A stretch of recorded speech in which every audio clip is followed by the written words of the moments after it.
In a recent episode of the Good Builder podcast, Emily and Aaron sat down to talk through what marketing actually looks like for a small construction businesses. Emily runs Nesta, a builder brokering service on the Sunshine Coast, and she came in with a genuinely honest question. This is good. How do I get my message across without becoming someone I am not? This is core to growing a long-lasting company, one that does not lead to burnout. Because if you're trying to put up a persona to match what everybody else is doing, you're being fake, and that's not who you are. There's no authenticity there. And people are going to start craving that authenticity more and more and more and more. They were already craving that before AI took over. Now, if you go to any kind of social media platform, it is like generated scripts of just AI fluff. And everybody's doing the same thing. They're all becoming this mold that just fits the status quo. There's nothing really of true value there, right? The conversation that followed was one of the most useful ones we've had on the podcast. The one thing that actually moves the needle. What actually moves the needle? Aaron's core advice was simple. Think of yourself as the authoritative person in your space, not the loudest, not the most polished, the most useful. I absolutely love that. We are in a service-based industry. The better we serve our clients, the more they're going to trust us and refer business to us.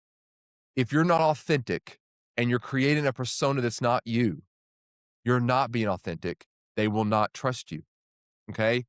They might trust you for a deal, but then if you don't have genuine value back to them, getting a referral becomes a whole lot harder. It says clients are looking for more education than ever.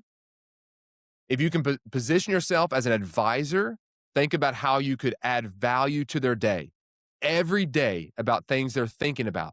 That would be my number one thing, right? There is so much information and so much noise out there. I mean, if you were to type in anything into Google right now, AI is going to give you a suggestion, and there's going to be all kinds of other suggestions underneath that. It gets more and more confusing. We live in an information age, but we also live in an information overload age. They need an advisor that is poignant, truthful, authentic, and understands what their position is in trying to help and serve them. They need that more than anything else. So if you're playing the long-term game, that's where you lean into, being an advisor. This is not a new idea, but the conversation pushed it into practical territory pretty quickly. Emily's challenge was that the content she genuinely believes people need, soil tests, wind classifications, what a variation actually is, what PC items mean, feels boring to her. She knows it's backwards. She could talk about it in her sleep. And precisely because of that, she had convinced herself nobody would want to hear it, right? We think about this all the time. We think about, like, even with me talking about Fannie Mae and their forecasts and all these type of numbers, we think that nobody wants to hear it. And majority of people might not. Okay, perfectly fine. But if one does, I know that one person got something of value out of it that's going to help them grow their business. Same goes for you.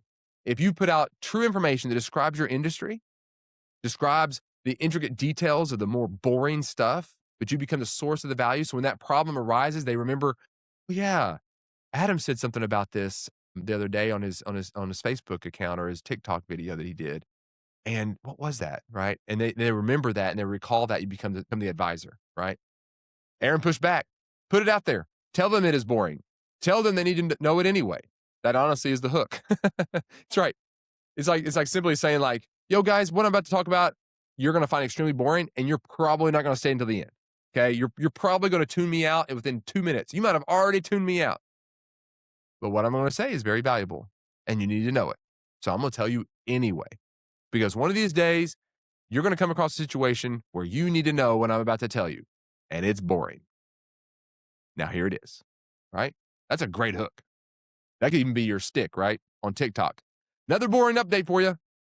Here it goes. You're going to find this boring. You're not going to watch the whole video, but you should.